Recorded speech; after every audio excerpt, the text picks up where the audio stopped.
Everyone's settled now? Kids, are you going to want to hear this story about Lord Shiva? My guess is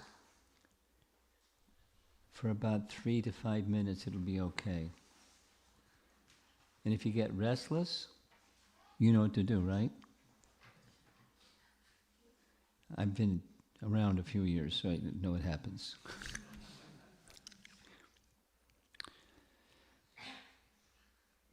And there's a lot of young people here.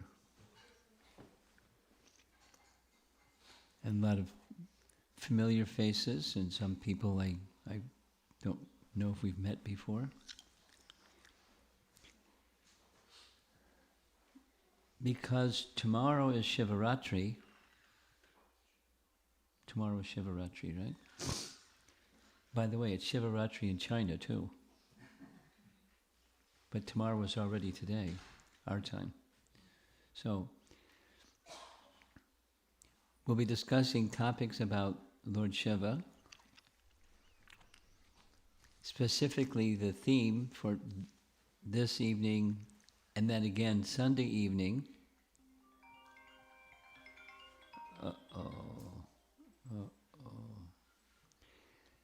Is Lord Shiva's, is what you see on the screen. We're only going to do half.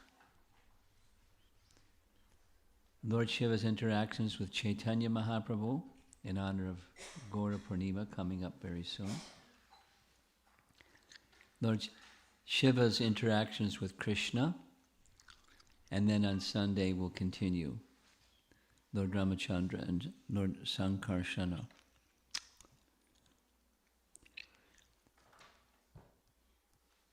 I'm going to be making reference to this evening to some topics that I put into a nice little doc file.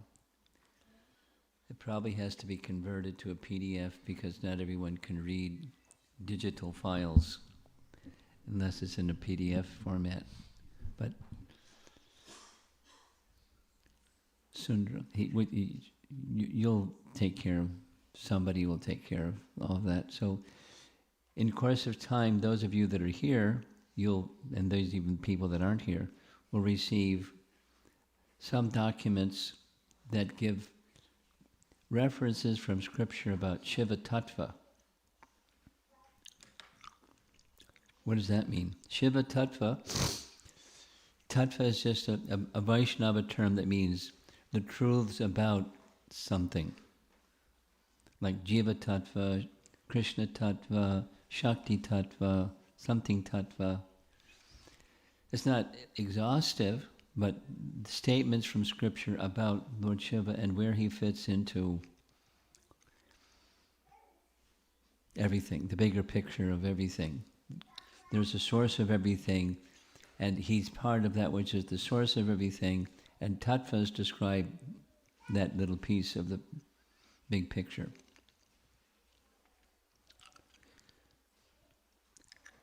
And this evening, I'm going to read a little section, one of many that's in this document you're going to receive, that gives some of the complexity of Shiva tattva.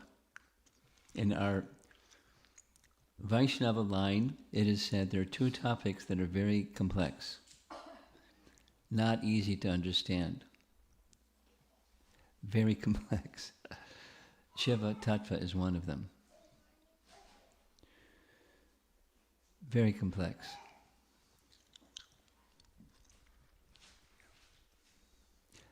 Around Siva Ratri last year, I made a series of presentations on the topic of Shiva tattva, and it took like 6 classes.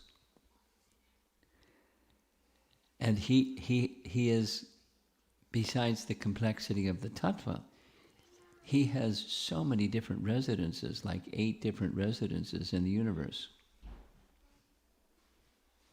So if you hear something over here, and then you hear something over there and you get confused, don't worry, it's just complicated. Because there are different features or aspects of Lord Shiva in his function within the universe and even beyond the universe. Oh, just leave it at that. You'll hear when we go forward and read from Chaitanya Charitamrita. Here's a nice image of Chaitanya Mahaprabhu in his dancing pose. Here's a nice painting of Lord Shiva, and I'm going to read from Chaitanya Charitamrita, and it's Adi Leela. Chaitanya Charitamrita has 3 sections, Adi, Madhya, and Antya, beginning, middle, and end. And this is Adi Leela, chapter 6.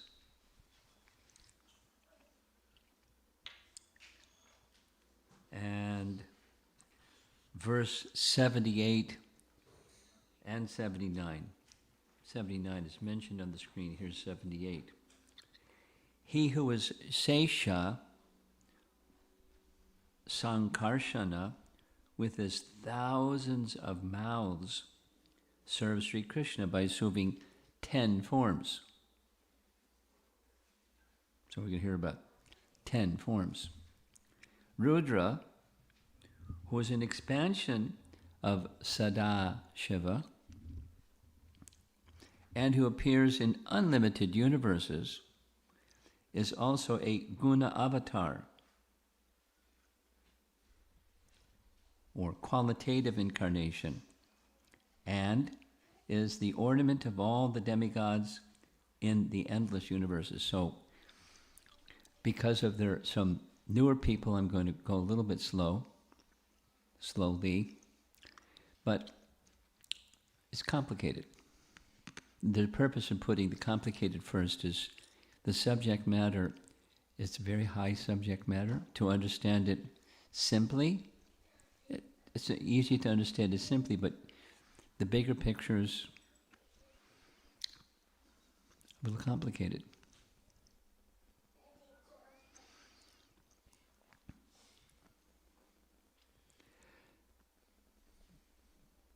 I'll read. This is Srila Prabhupada's purport to explain these 2 verses. There are 11 expansions of Rudra or Lord Shiva, the Rudras.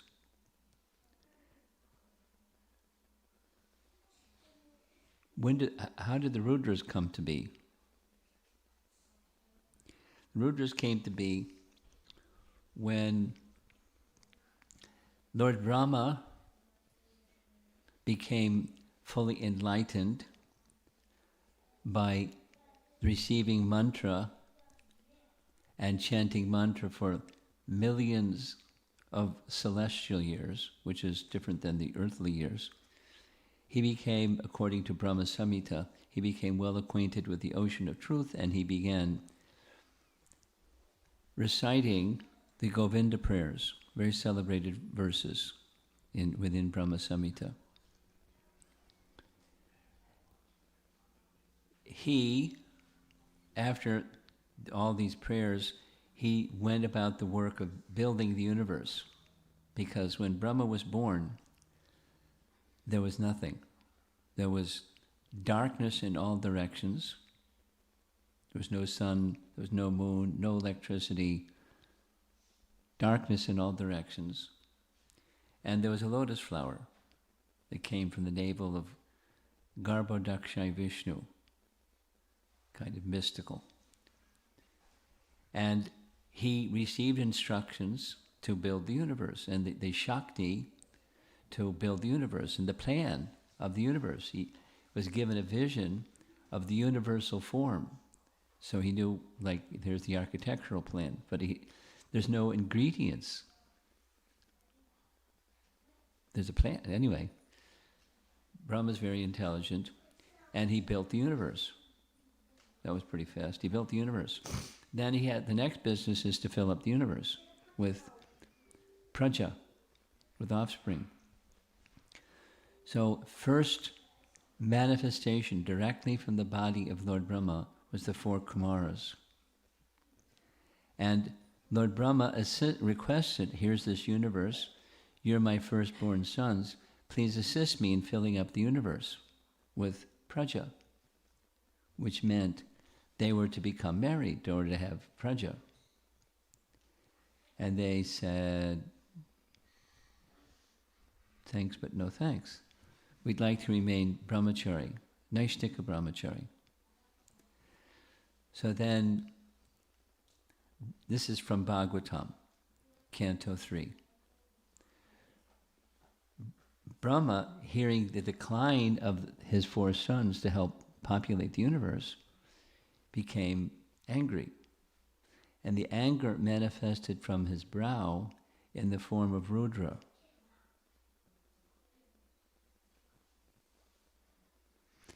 And Rudra, being a force of anger, started to attack Brahma. And Brahma said, later, you can destroy the universe. Later, you go to the lower regions of the universe, all 11 of you. And when the time comes, I'll let you know, you can destroy the universe. So that's one of the manifestations of Lord Shiva in the form of these 11 Rudras. And their residence is in the lower regions of the universe. There's other places that features of Brahma Rudra resides. This is Shiva tattva. And I just read the first sentence. He gives the names, all 11 of them. Besides these expansions, there are 8 forms of Rudra called earth, water, fire, air, sky, sun, moon, and Soma Yaji. It's from the Upanishads. Generally, all these Rudras have 5 faces, 3 eyes, and 10 arms.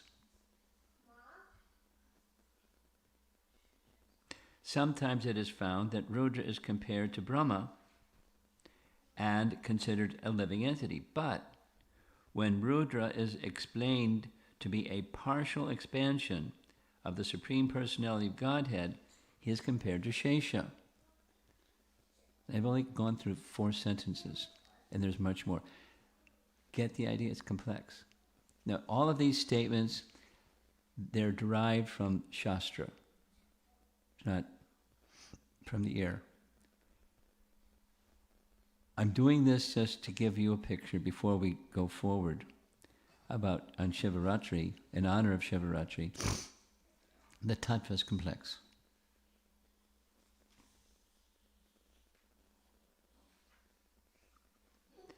Lord Shiva is therefore simultaneously an expansion of Lord Vishnu and, in his capacity for annihilating the creation, one of the living entities. So the Rudras hang out at the bottom of the universe, and when it's time for universal destruction, flames come from the mouths of Anantashesh, because he's at the bottom of the universe below the Rudras, and then the Rudras start their dance that send the flames going up and up and up, and the universe becomes engulfed in flames. That's a function, one of the functions. Mentioned already is another function. Some of you are familiar with this very central message of Bhagavad Gita. Material nature has modes of nature, guna. The mode of goodness, the mode of passion, mode of ignorance, triguna. 3 modes of nature. And Lord Shiva is the controlling deity of one of those modes. He's a guna avatar. Guna avatar is mentioned. An avatar who's in charge of one of those gunas. Tamaguna. He's in charge. He's not in ignorance. He's in charge of that mode of nature. And that mode of nature is a destructive mode, and he takes responsibility for the destruction. Brahma, the creation of the universe. Shiva, the destruction of the universe. Vishnu, the maintenance of the universe. The 3 modes. maintenance, goodness, creation, passion, Brahma, and destruction, Lord Shiva. So he's a guna avatar. Those three are guna avatars, all three. And he's one of them. If you're already confused, don't worry. It gets a little more confusing. The reason for reading this and sharing it this way, the tattva of Lord Shiva, we're honoring Lord Shiva's appearance, or is it Siva Ratri, at least, tomorrow. And so it's complicated. To understand Lord Shiva is not easy. We'll see in a moment.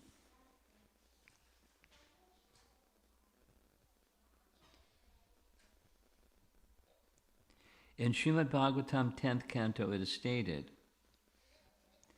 that Lord Rudra is always associated with the material nature when she, or Prakriti, or material nature, is in the neutral, unmanifested stage called pradhan. Doesn't give that term. Material nature has different terminologies depending upon the states of material nature. One is the undifferentiated state of material nature, Prakriti. And there's a nice term for it called pradhan. So for creation to take place, third canto Srimad Bhagavatam,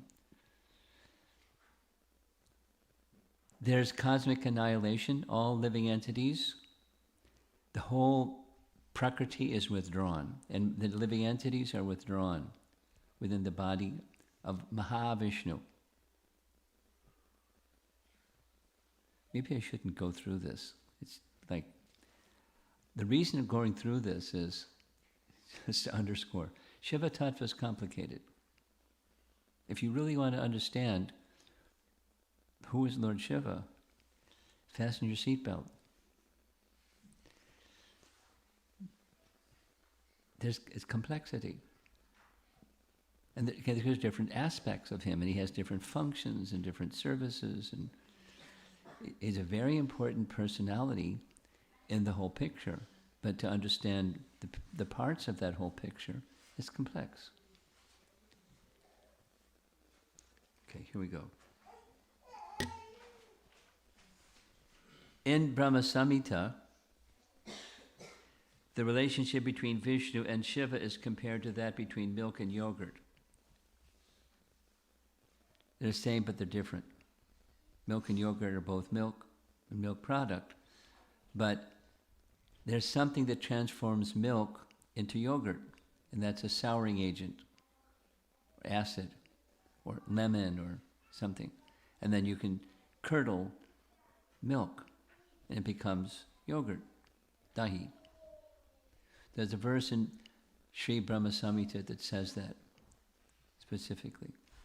Milk touched by a souring agent or acidic property becomes yogurt or dahi. So Vishnu and Shiva have similarity, but there's difference. That's all. Like yogurt and milk. Shiva and Vishnu. The yogurt is the milk product. And once it's yogurt, you can't transform it back into milk. But milk can become yogurt by adding something.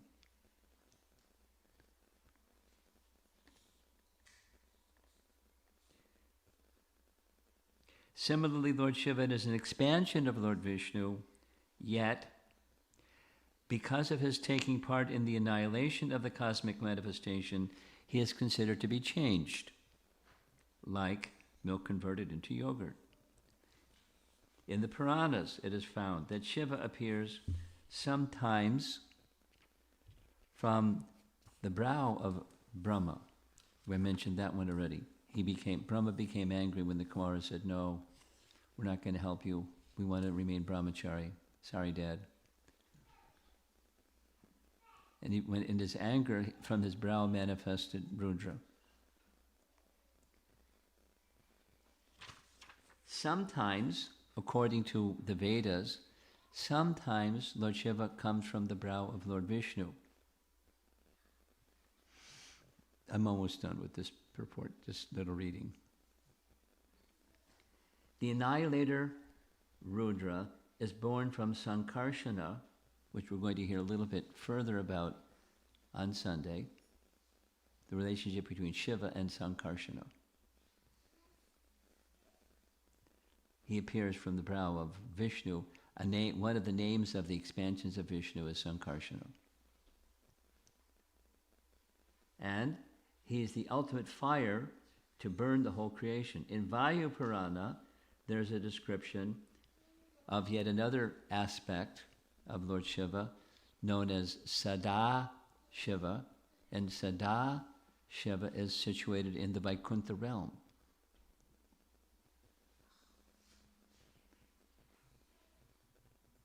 Complicated. That Sadashiva is the direct expansion of Lord Krishna's form for pastimes. It is said that Sadashiva, or Lord Shambhu, is an expansion from the Sadashiva in the Vaikuntha planets, and that his consort Mahamaya is an expansion of Ramadevi or Lakshmi. Mahamaya is the origin or birthplace of material nature. Got it, right? Now, elsewhere in Scripture, these things are detailed. It's just giving a sketch of the complexity of Shiva Tattva. So this is, I think, a good opportunity. Not all of Chaitanya Charitamrita is complex like this, but in anticipation of the appearance day of Lord Chaitanya Mahaprabhu, Gaura Purnima is coming very soon, and the Purnima at the end of this month, the full moon, Purnima, Lord Chaitanya appears. And all over the world, certainly all over North America, there's encouragement for people to come to know who is Lord Chaitanya in honor of, he's the Yuga avatar. So it'd be nice to know more about him. And for that end, sets of Chaitanya Charitamrita are being made available, encouraged for persons to read it. Even just keeping it on your shelf in your bookcase is beneficial. It says that specifically about Srimad Bhagavatam. Just by Srimad Bhagavatam being on your shelf and with folded palms respecting it, enormous benefit goes to that soul. Similarly, Chaitanya Charitamrita.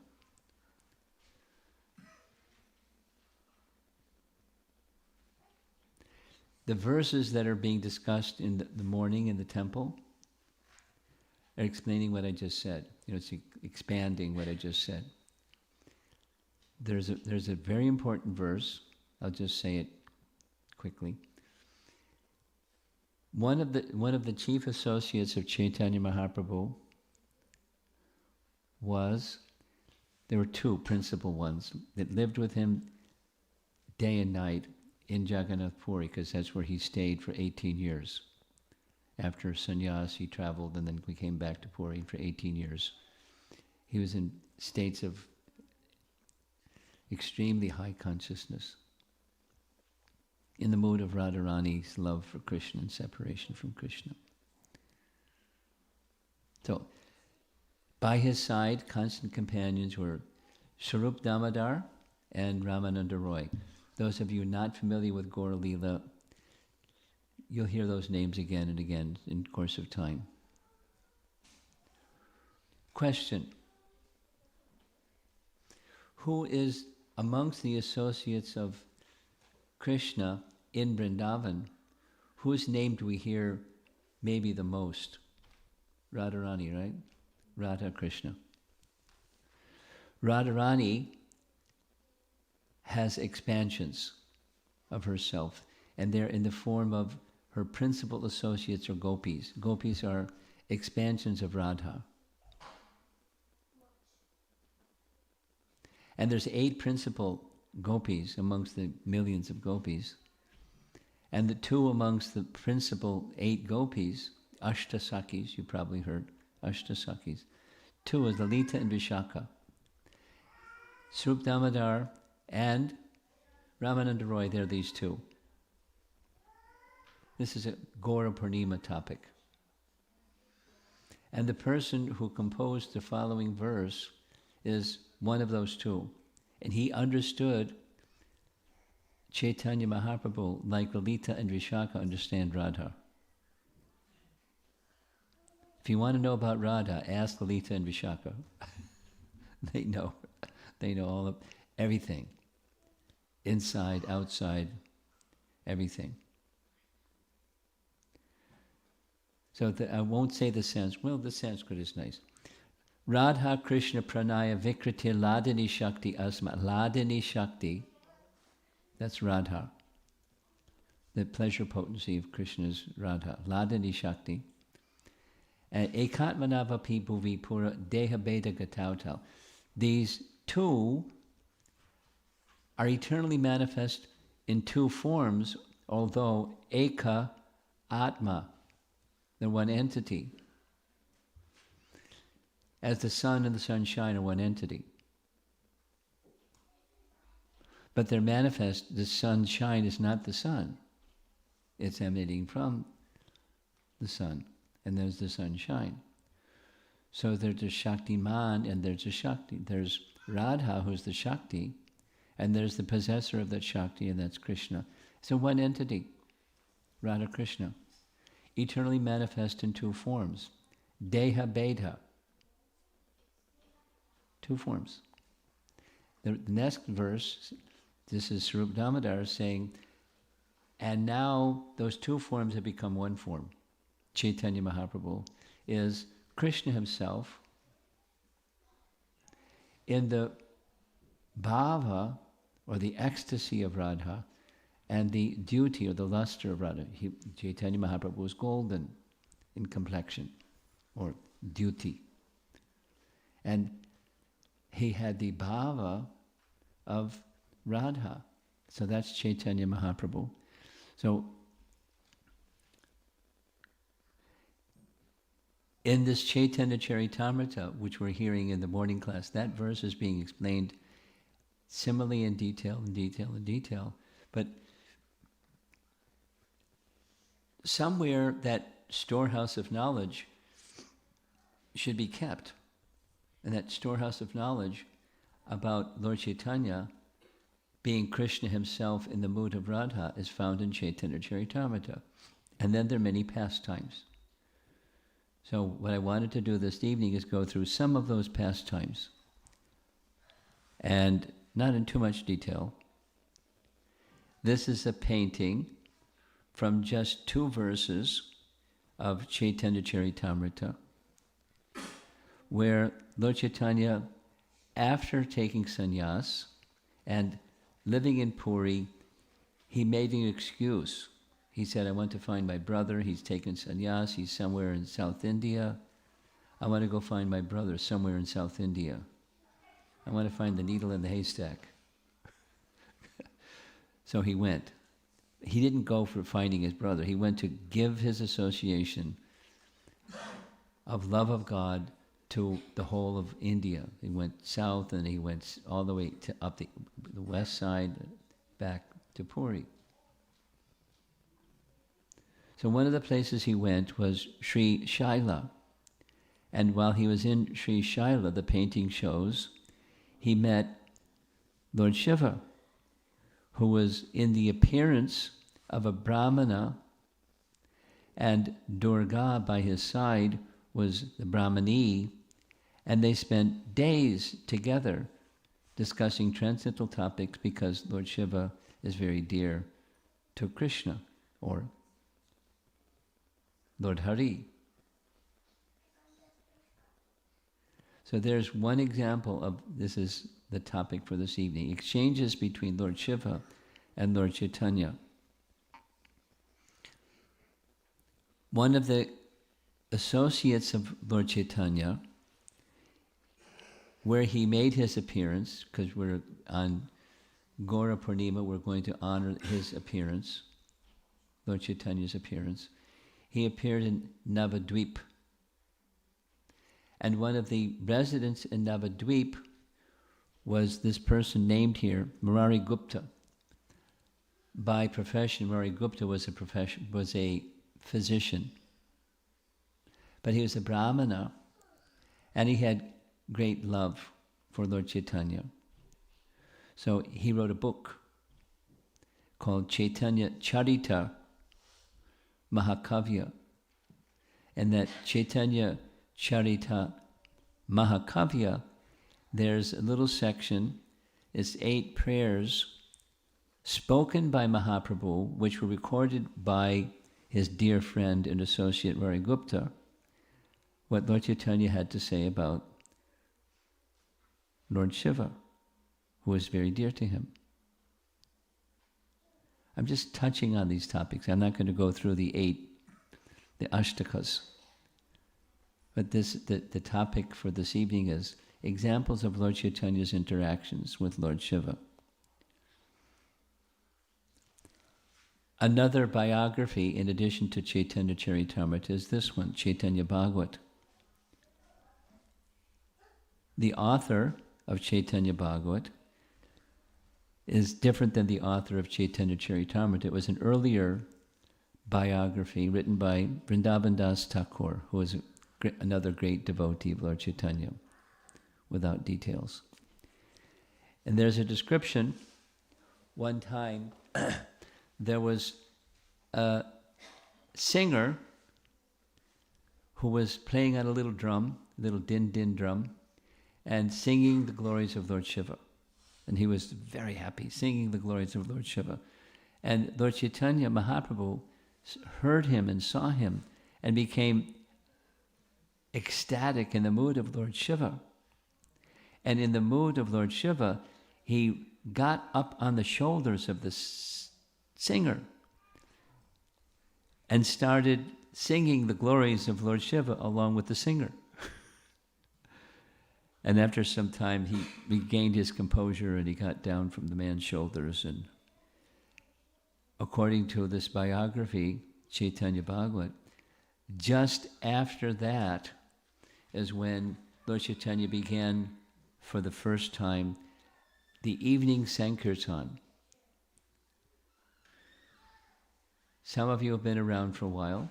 Some of you have not been around so much. Along with the Hare Krishna mantra, one of the most important mantras that we recite regularly is Jai Shri Krishna Chaitanya, Prabhu Nityananda, Shri Advaita Gadadhar, Srivas. Adi Gaur Bhaktivinoda. Adi Gaur Bhaktivinoda is everybody else. But there are these 5 tattvas, pancha tattvas, starting from the center. Sri Krishna Chaitanya, going in the right direction, Prabhu Nityananda, and over further to the right, Sri Advaita, and all 3 of those persons are Vishnu Tattva category, Tattva, Vishnu Tattva. Sri Krishna Chaitanya, Prabhu Nityananda, Sri Advaita, then going the other direction. When Radharani is standing next to Krishna, what side does Radharani stand on? Radharani stands on Krishna's left side. Yes? When we're looking at the deity, she's on the right, but it's Krishna's left side. Radha Nilamadava. Radharani's Nilamadava's left side, or as we're looking to our right. So at the Panchatattva, to Lord Chaitanya's left side is Shakti Tattva, manifest in the form of Gadadhar. And then there's Jiva Tattva, that's Srivas. Srivas Adi Gaur Bhaktivinoda.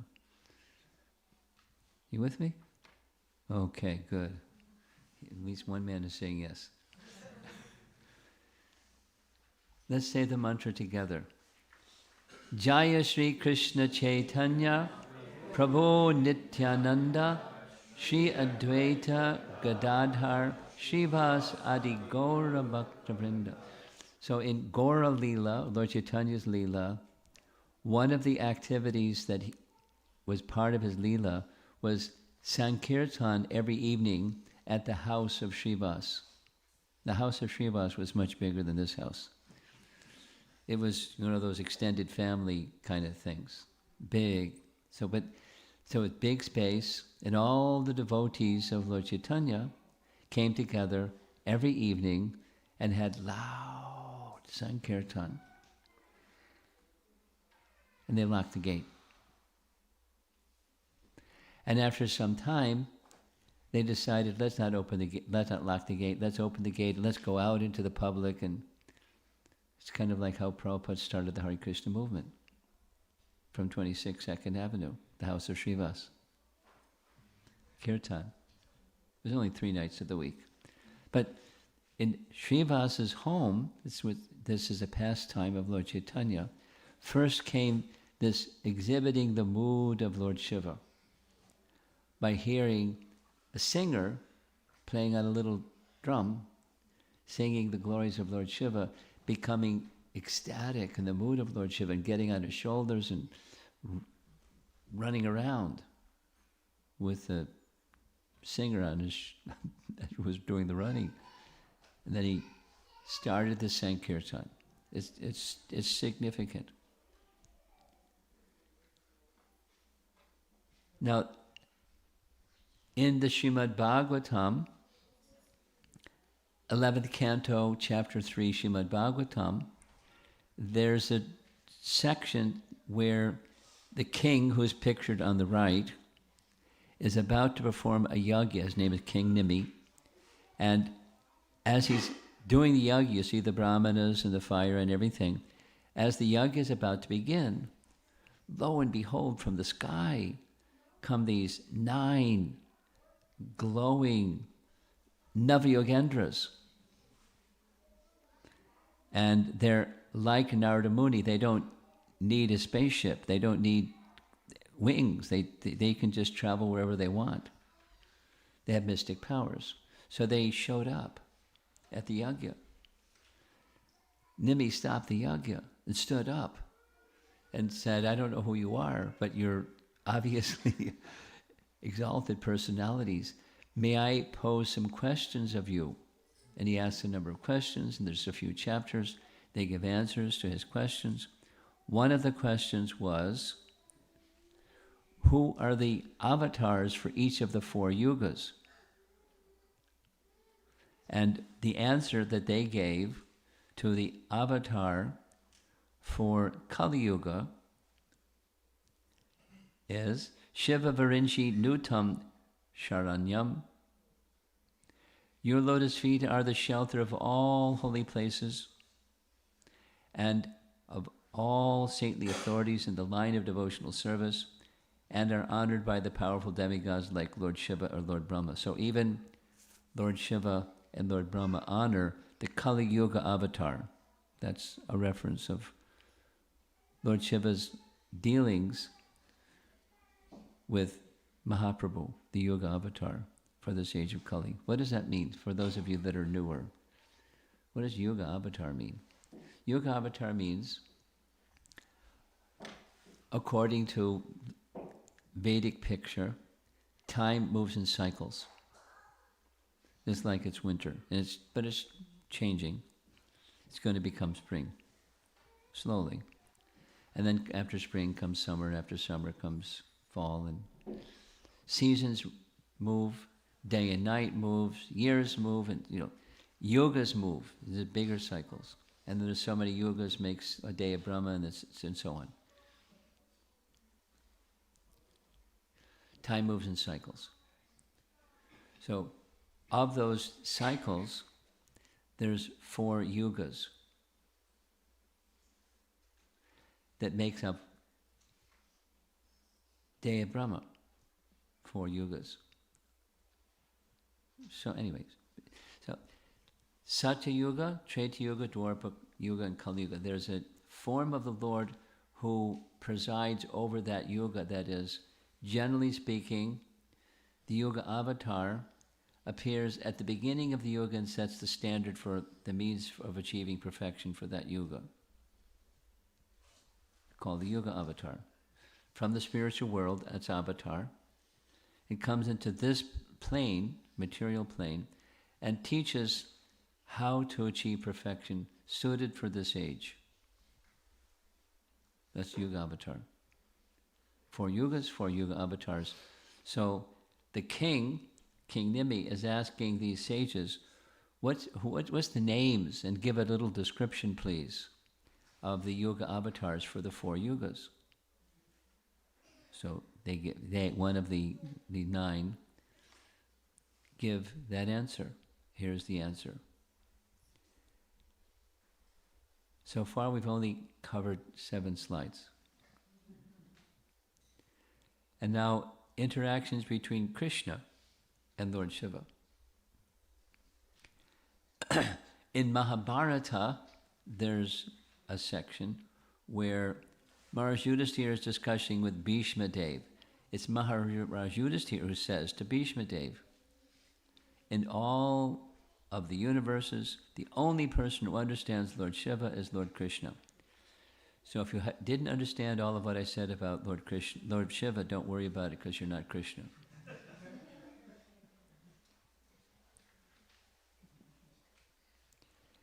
Here's a photograph of Nandagram.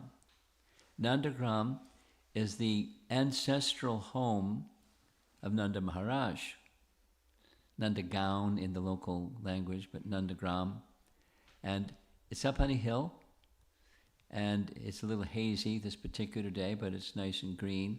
Here's another season, but the same shape of the building.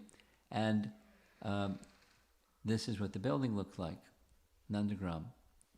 And of course, this is what it looked like today. Who knows what it looked like when Nanda Maharaj was there and Krishna was there and Mother Jasoda was there. But in that entry on the right side, that's where the temple is. And on the left side of the temple, well, let's do this. Let's do this. Where was Krishna born? Mathura. In the prison house of Kamsa in Mathura. Krishna was born. That very night, at midnight, Krishna assumed a child form, and he was taken to the other side of the river Jamuna by the side of Mother Jasoda, and he spent time in Gokul. After some time in Gokul, too many demons. So the elders of Gokula got together and said, we want to protect Krishna. Too many demons. Let's move. Maybe it'll be safer. So they moved. It's right in Krishna book. And the first place they went was Chatikar. Those of you who are from Vrindavan or know a little bit about Vrindavan. Chatikar. And from there they moved to another place called Dig, D-I-G. And from there they moved to Kamyavan, and finally the 4th place was where Krishna grew up, most of his Braja Leela after leaving Gokul. And one of the deities that's by the side of the deity that has the deity of Mother Jasoda and Nanda Maharaj and Krishna is this Nandeshwara Mahadev. It's right in the courtyard with the plan or with the intention that this Nandeshwara Mahadev would protect. And there's a nice story connected with this, because he also receives the remnants of Krishna's prasad. So here's a very nice pastime connected with this deity, and there's a deity at the bottom of the Nandagram hill. We'll see in a moment. Lord Shiva heard, or he knew, that Krishna had appeared. And he wanted to have darshan of Krishna. So he came all the way from Mount Kailash with his decorations of snakes and ashes and etc., wearing a deer skin and looking like a madman, came right up to where Krishna was, and was greeted by Mother Yashoda. And he made a request. I'd like to see your son. And she was spooked. She saw this very strange looking person, and she said no. And so Lord Shiva left. He went to the bottom of the hill, and there he was engaged in fasting for days. But Krishna, although he's a little boy, he's omniscient, and he started crying. He refused to eat. He was pouting. He was very disturbed. And his mother couldn't do anything. She didn't know what went wrong. And finally it came to Nanda Maharaj's attention. And Nanda Maharaj asked, and Krishna didn't answer. He was just crying and crying. So he asked around, what happened? And Mother Yashoda revealed, I think I made an offense to a sadhu. This strange looking person came wanting to see Krishna. And I sent him away. And Nanda said, no, an unannounced guest and you sent him away without giving him prasad? This is a big aparad. I'm going to go see if I can find that sadhu. Maybe he's still here. And he went and he went and he went. And he found Lord Shiva seated under a tree, and he brought Krishna before Lord Shiva, who became very pleased. The place where this occurred is Asheshwara Mahadev Temple. You see, there's the temple. It's at the base of Nandagram. There's inside, that's the deity that's inside. This is from the back side, this is from the front side. And the deity near this temple, Ananteshwara Shiva or Mahesh temple, is another little shrine, and it's a shrine indicating the function of Lord Shiva as Gopeshwara. What does that mean? We'll hear more. But in Vrindavan town, there's a Gopeshwara Mahadev in Vrindavan town. Maybe some of you have been there. Maybe some of you have heard at least about Vangshivat. One of the pastimes of Krishna of calling the gopis for rasa dance was at Vangshivat. With his Vangshi, with his flute, he called the gopis to come and join him at rasa dance. And they came. And they were engaged in rasa dance. And Lord Shiva wanted to see the rasa dance. We'll hear more detail as we go forward. But he wasn't allowed. And he was stopped by the gopis saying, look, it's only gopis, so you have to come in a female form, sorry. But if you want, we can transform you from a male form to a female form. They took him to a particular place, dipped him into sacred water, and he came out as a gopi. Gopeshwara Mahadev. And Krishna saw this really strong-looking gopi, and he said, I've got a service for you. Why don't you guard the rasa dance so unqualified people can't enter and disturb us? So that's what he did. So there's a temple of Gopeshwara Mahadev by Vangshivat. We'll see photos shortly. And there's a similar Gopeshwara Mahadev at the foot or the base, the bottom of Nandeshwara hill or Nandagram, the residence of Nanda, Jasoda, and Krishna. Here's the description of what I just narrated briefly, found in Garga Samhita. There was another sage named not Asura, but Asuri. He was a Muni, great sage, that he was meditating on the form of Radha and Krishna within his heart. And he became so ecstatic. He wanted to see that form of Radha and Krishna. So he went here and he went there. He went to Badrinath, Narayana Ashram. He wasn't there. He went to Loka Loka mountain. He saw Lord Shesha, but Radha Krishna were not there. He went to Sweta Dweep in the Milk Ocean. He wasn't there. This is from Garga Samhita. He went to Vaikuntha. He saw Lakshmi Narayan, but Radha and Krishna were not there. He went to Goloka Vrindavan. And finally, he went to this earthly realm. And when he went to the earthly realm, he happened to meet up with Lord Shiva, who also wanted to see Radha Krishna, because there was a rasa dance being performed.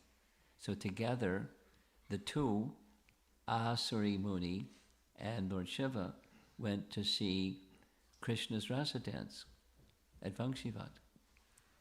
And they were both stopped. Now, this very same Lord Shiva, deep in meditation upon Krishna, they were given a bath by the gopis in Manasarovara. It's a very celebrated place in Vrindavan. Maybe all of you, maybe at least some of you will go to Manasarovara. It's a nice place. There, the two, Asari Muni and Lord Shiva, were placed in that Manasarovara, and they came out as gopis. This is a painting that shows the Gopeshwara Mahadev on the lower right in a dark complexion, and there's Radha and Krishna in the center, and Krishna and the various gopis at the time of rasa dance. And the place was at Vangshivat. When you visit Vangshivat, you'll see along the side there's Lord Shiva with snakes on his shoulder, but he is in the form of a gopi at Vangshivat. And outside is this is a drawing of a deity of Lord Shiva, that during the day he looks just like a Shiva Linga, but in the evening they dress him like this. When you go to Vrindavan, I'm sure if you have the right guide with you, you'll find the place, and very interesting deity.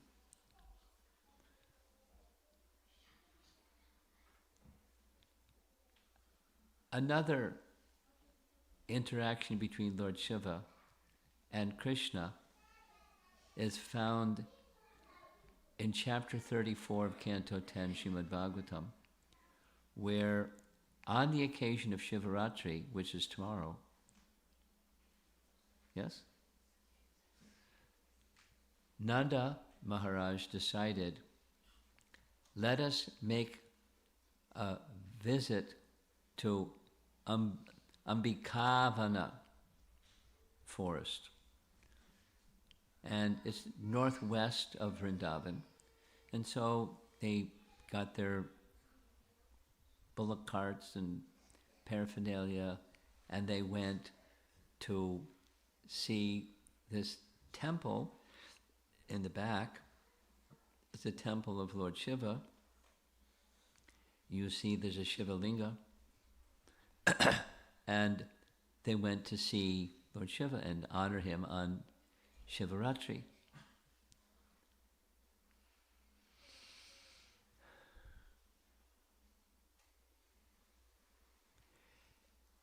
Unfortunately, there was a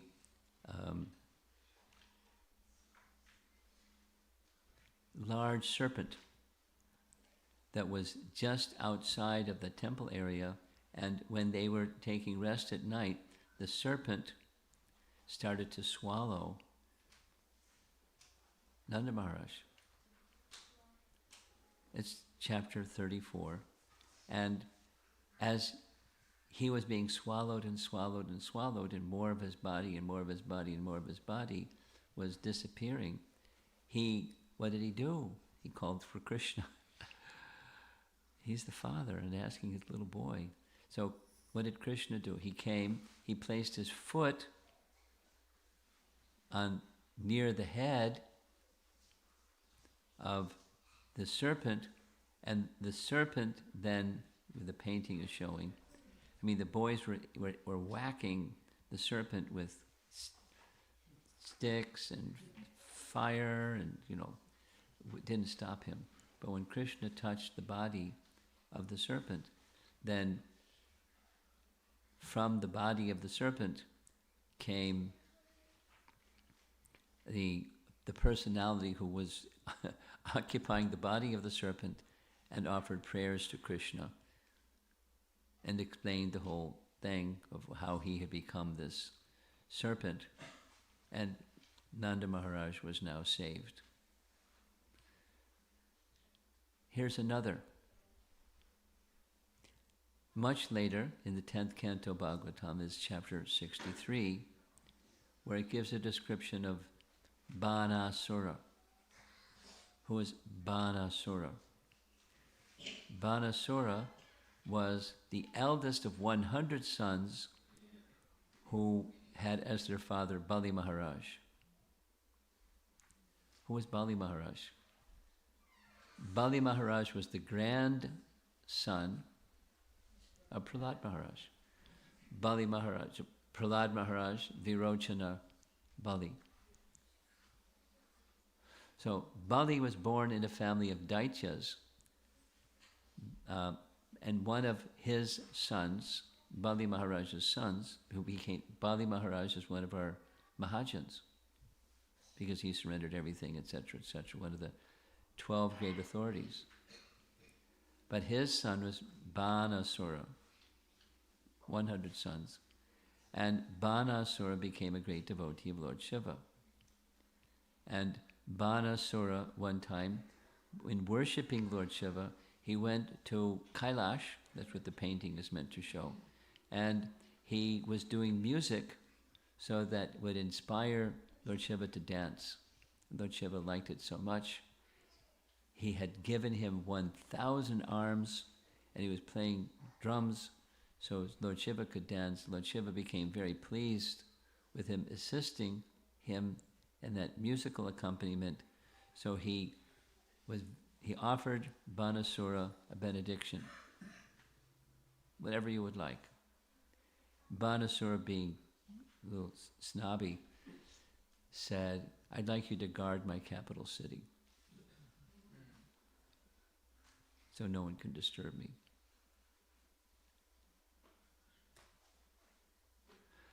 Like Lord Vishnu, in the form of Vamana, became the guard for Bali Maharaj's kingdom, right? Right? So he wanted something similar that Bali Maharaj had received. And he was very proud. There's a very nice, some of you like math. Our kids like math.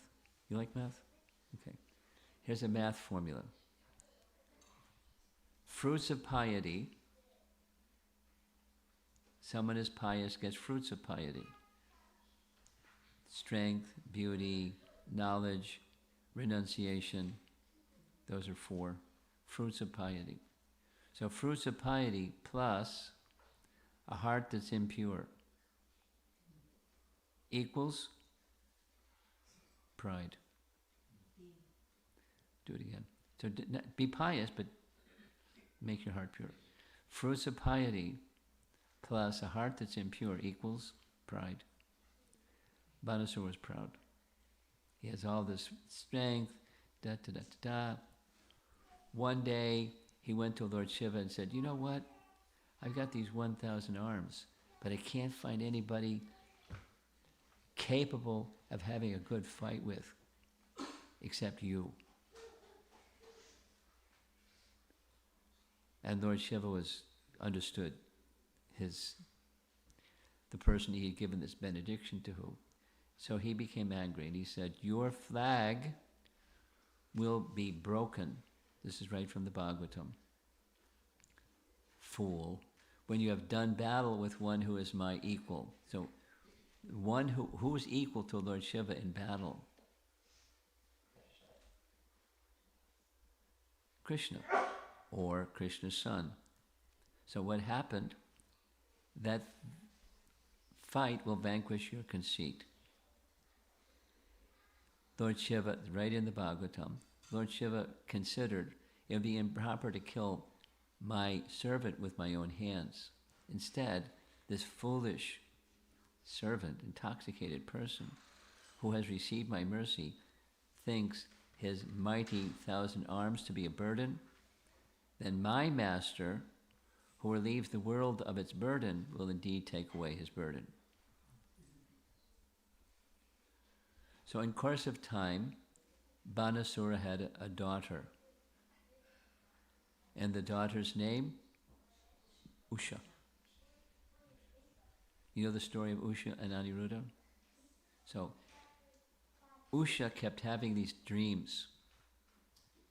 And she'd wake up in the middle of a dream after a romantic exchange with the lover in her dream, and she didn't know what was going on. She had a friend who was kind of a mystical friend and an artist friend, and her name was Chitralekha. So she disclosed her heart to Chitralekha. So being very, very gifted at art, Chitralekha began making various paintings and drawings of different celebrated personalities throughout the land. And when Usha saw the painting of Aniruddha, that was it.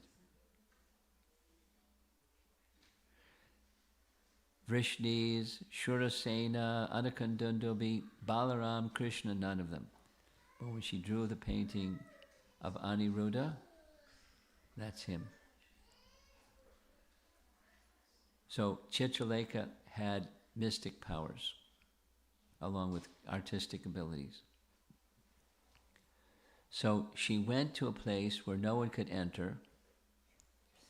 Narada Muni instructed her the mystic art of entering Dwarka, conspirator to the little espionage of kidnapping Aniruddha. She went right into Aniruddha's room when Aniruddha was asleep, and she picked up Aniruddha. And she carried Aniruddha while he was asleep back to the palace where Usha was. And there's Aniruddha. And sure enough, the amorous pastimes between Usha and Aniruddha started. First it was in her dream, and then it was in person. Now in Vedic culture, where ladies reside, men aren't allowed. It's the inner section of the house or a residential place. And there was Aniruddha not only in there, but he stayed there. She's not married. And he's not married to her. And there he is. And after some time, her father, with his 10,000 arms, saw these marks on her body, and he put two and two together and said, there's something going on here. So he came, and sure enough, there was something going on. There's Aniruddha with Usha. And he then, the big battle, long description of the big, because Aniruddha is powerful. Powerful. But he was arrested and put in jail.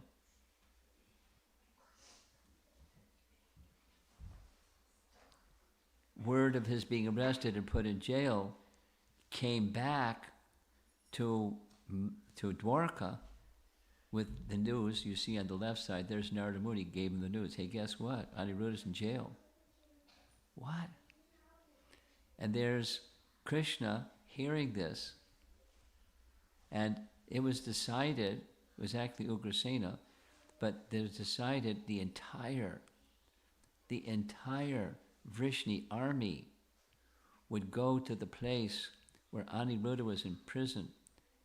The place is known Shunitapur, and deal with the person, Banasura, who put Aniruddha in prison. So there they go. The entire army, Circumambulator, they went all the way around Sonitapura, And when this big confrontation came back, Lord Shiva heard. So Lord Shiva's got his nice follower, proud, and he knows the kind of pride that he has, but he came with all of his followers to Sunitapura. So the whole Vrishni dynasty's army and Lord Shiva and Banasura's army, big battle, because Lord Shiva's got to act on behalf of his devotee. But he knows the outcome because he already told what the outcome is. He's going to be defeated. So I put a little asterisk here. Amongst the followers, there of course is the son of Lord Shiva's Kartikeya, but there's these pramatas, so I didn't know what they were, I had to look it up.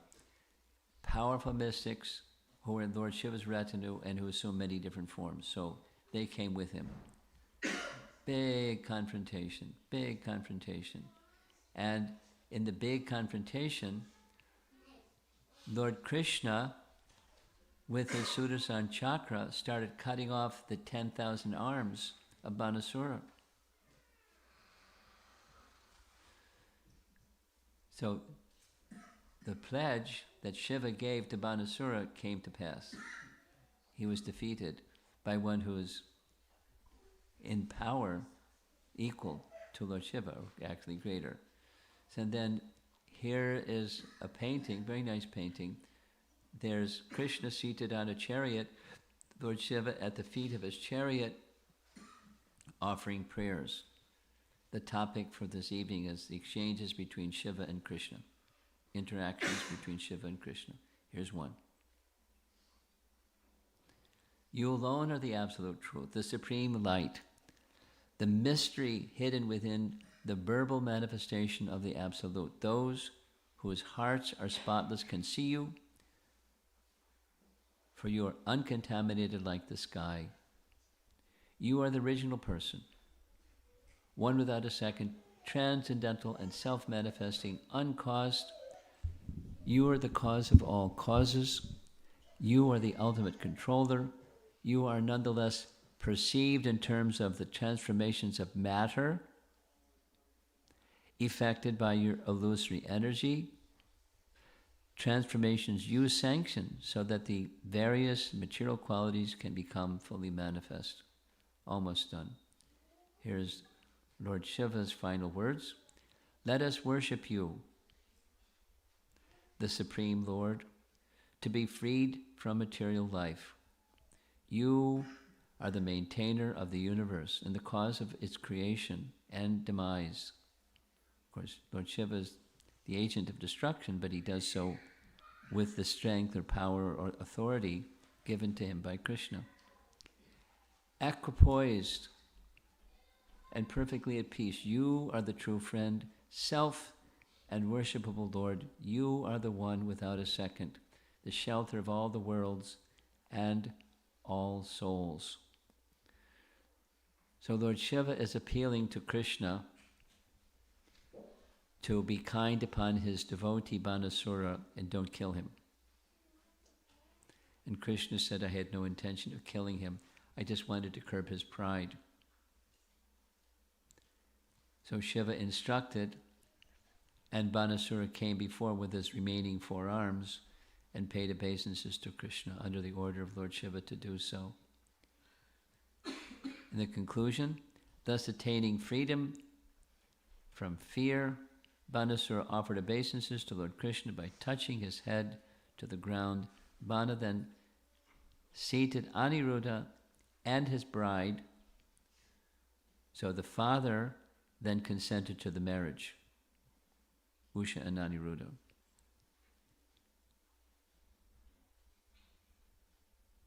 And they were then presented to Krishna, because Krishna came with the whole Vrishni dynasty's army to regain the freedom, release of his grandson, Aniruddha. Krishna's first wife, Rukmini.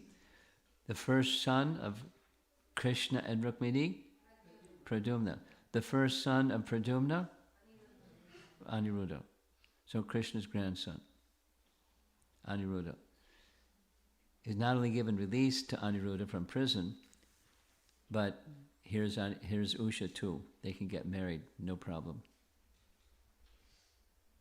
An interaction, this is the topic, from the Bhagavatam we just heard, chapter 63, Usha and Aniruddha story.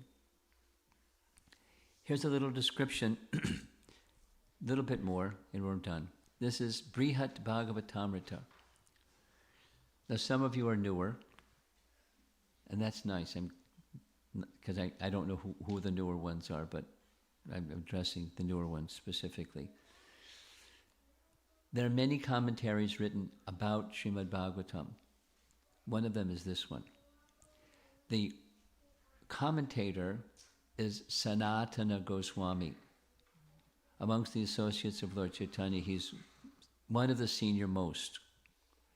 Sanatana Goswami, one of the 6 Goswamis in Vrindavan. He wrote a commentary on the Bhagavatam and gave it the name Brihat Bhagavatamrita. And as you see from the numbers, it's part 1. There's 2 parts. And part 1 is Narada Muni is on a quest to find who's the greatest recipient of the mercy of the Lord.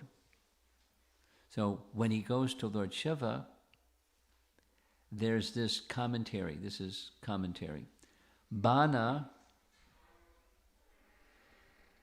was a cause of trouble for saintly persons. Too proud of the strength of his arms, he used magic to arrest Aniruddha and fight against Krishna, the wielder of the disc. When you, Lord Shiva, saw that Bana, your devotee, whom you had maintained like a son, was on the verge of being killed, to save his life, you offered prayers to Sri Hari. At once Lord Krishna put aside his anger. Now pleased, the Lord gave Bana a form like his own and raised him to be one of your, Lord Shiva's, associates, a position rarely attained even by the demigods. Today, this is Narada to Lord Shiva, today I have finally seen your amazing, uncontrollable eagerness to serve the Supreme Lord in pure devotion. No wonder Krishna always loves you the most. Krishna's love for you is never interrupted. By your mercy, many others have become dear to him. And you see in the painting, Shiva's putting his hands over his ears. No, no, no, no, no, no, no. Here's my disqualification. Who's more qualified than me? And he sends Narada to the next one who he considers to be more qualified than him. It's just the plot of the search for the greatest recipient of the mercy of the Lord. But one of them is Lord Shiva, who receives certainly great mercy. I'll end with this. This is Prabhupada speaking about the relationship between Lord Shiva and Krishna, because that's our topic for this evening. Many times Krishna saved Shivaji from dangers.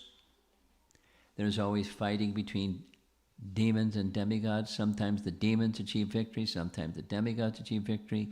Being harassed by the demigods, the demons once went to Maya Danava and took shelter of him. Being a great mystic, Maya Danava created 3 residences that were like 3 big airplanes made of gold and silver and iron, and all the demons took shelter there. Thus the demons became unconquerable, and the demigods were defeated. The demigods took shelter of Lord Shiva. Lord Shiva took up his bow and arrow and fought vigorously against the demons and killed many. Then Maya Danava created a big pot of heavenly nectar. Whenever demons were killed by Shiva, Maya Danava was bringing them and putting them in the pot of nectar, and they were again becoming alive. The more Shivaji was killing them, the more they were again coming to life. Shiva found himself hopeless. What should I do? Shiva was in danger. Then Lord Krishna thought, oh, my dear devotee is in danger. I shall help him. Krishna then assumed the form of a cow and made Brahmaji a calf. Both of them went at noontime to that big pot of nectar and drank all of it. There were security guards guarding the pot, but they said a cow and a calf are pure. They should not be killed. By Krishna's Daivi Maya, his energy, they became enchanted. And there's a painting showing the cow and the calf drinking the pot of nectar. Then Shivaji killed all the demons, and the demigods became victorious. In this way, Shivaji was protected by Krishna.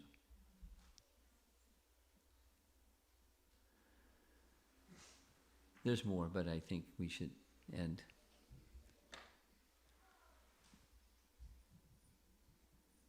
In honor of Siva Ratri, there's so many topics, as I mentioned, probably 5, 6 classes as long as this one to cover the topics.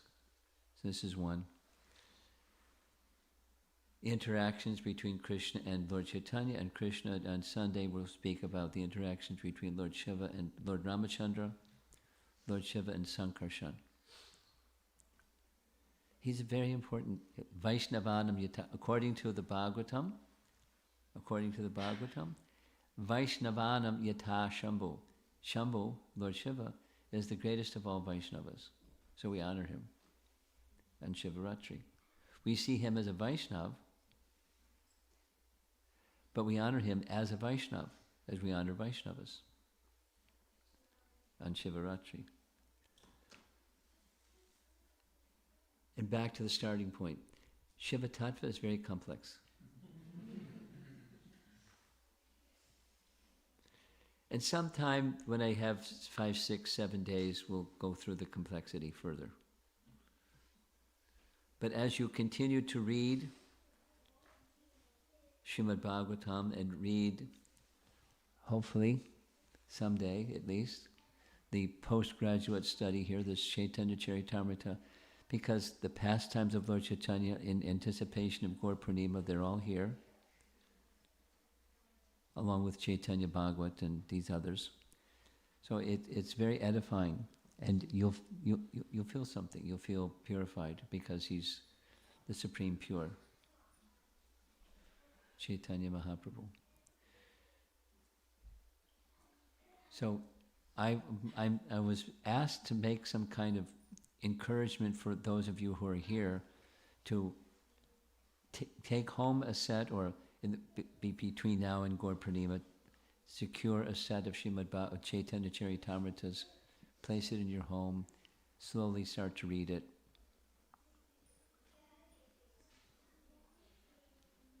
Who is the person they're supposed to see? They're supposed to see you. If they want a Chaitanya Charitamrita set, stay up, say a few words about Chaitanya Charitamrita sets. Just see you. He doesn't want to say anything.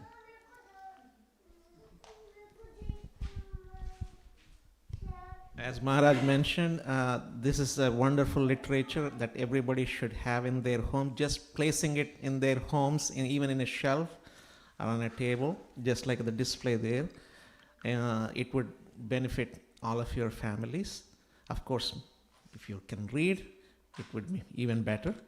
So it's only, we are offering this as a very special donation for $108. Normally, there are 7 books in this set. You're kidding, $108. It's a giveaway. So we just want everybody to get the benefit of having this set in their homes. So that's the main purpose. So we are just trying to cover the cost of printing those books. That's all we are asking for you. So this is a very special occasion that is coming up in the next 2-3 weeks. So this is the best time of the year to get these things in your home and in your life. And if you are interested, He's going to take the names. Please reach out to him. I mean, if you go to dinner or any place outside, I mean, you'll spend $100 easily. So this is nothing.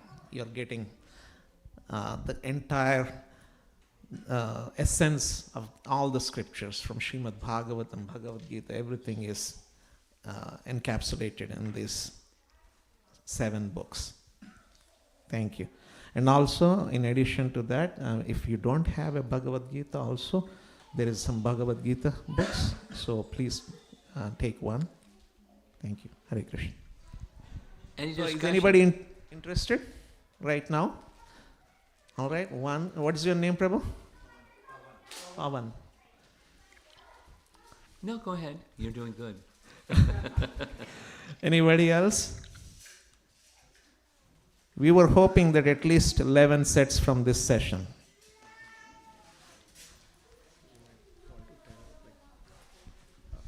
Hare Krishna. So Saranga Thakur Prabhuji, who's making the announcement, he's the Houston Temple president. So I know we didn't make any formal introductions. And His Holiness Rompad Maharaj is here with us.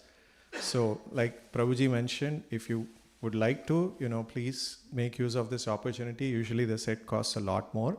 So please take advantage of that. And, even if you don't read it right away, you'll definitely, in the future, once you have the book, you'll be more inspired to read. Check it out online. If you find out what it's costing online, you hear this number, it's a steal or a giveaway. But there's a reason. We like people to become familiar with Lord Chaitanya and receive that benefit. Let's see if there's some discussion on our evening Siva Ratri topic. Any points you'd like to bring up? Yes. Up front. I'm just reading from the... Go ahead. I'm just reading from the verse that we started with, 679. And Yeah. it says that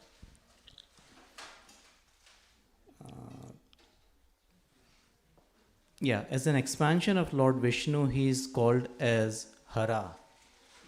Yes. And I'm just trying to correlate this with Mahamantra, where Yes. we have Hara, which is originally Hara, and we say Hare basically. Yeah. So, which is internal potency of Krishna as a Hara.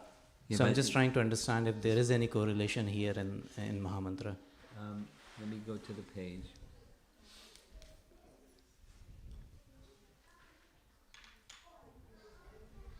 The page marker went away.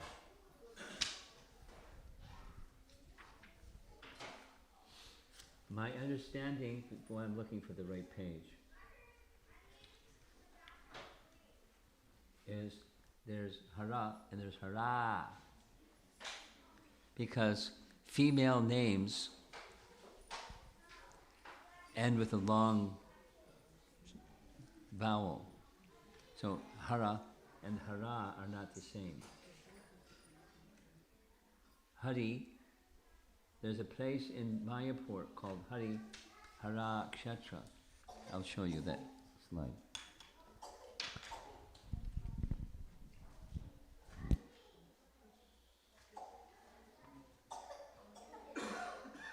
There's Hari, Hara, Kshetra. On one side is Vishnu, and the other side is Lord Shiva. And the consorts of Lord Shiva on that side of Lord Shiva. So it's a deity in which the two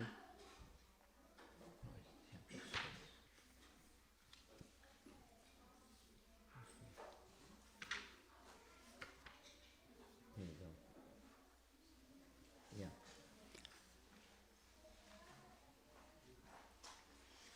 Hara and Hara are not the same. That's my point. Hara,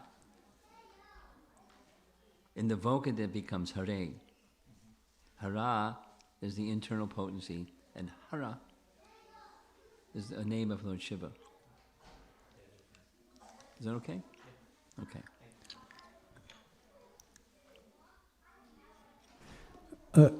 is there a bar on top of that A? Hold it a little further away, you're too loud. Okay.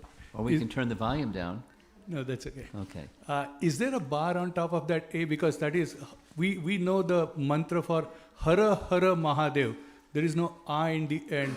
It's Hari is Krishna, Hara is Shiva. Shiva, and Hara, the addressing of Radharani.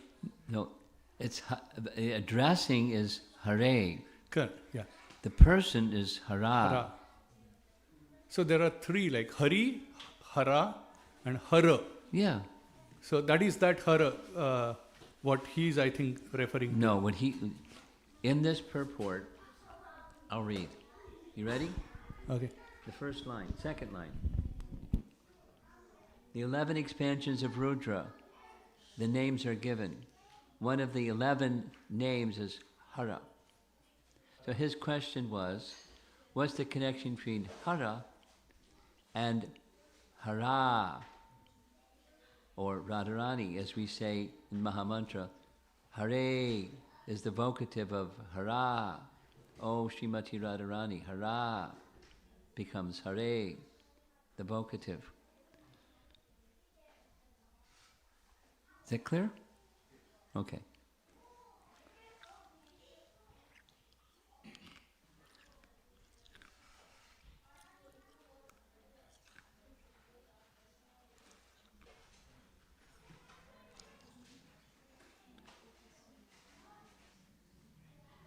Okay. Well, the kids took care of getting restless.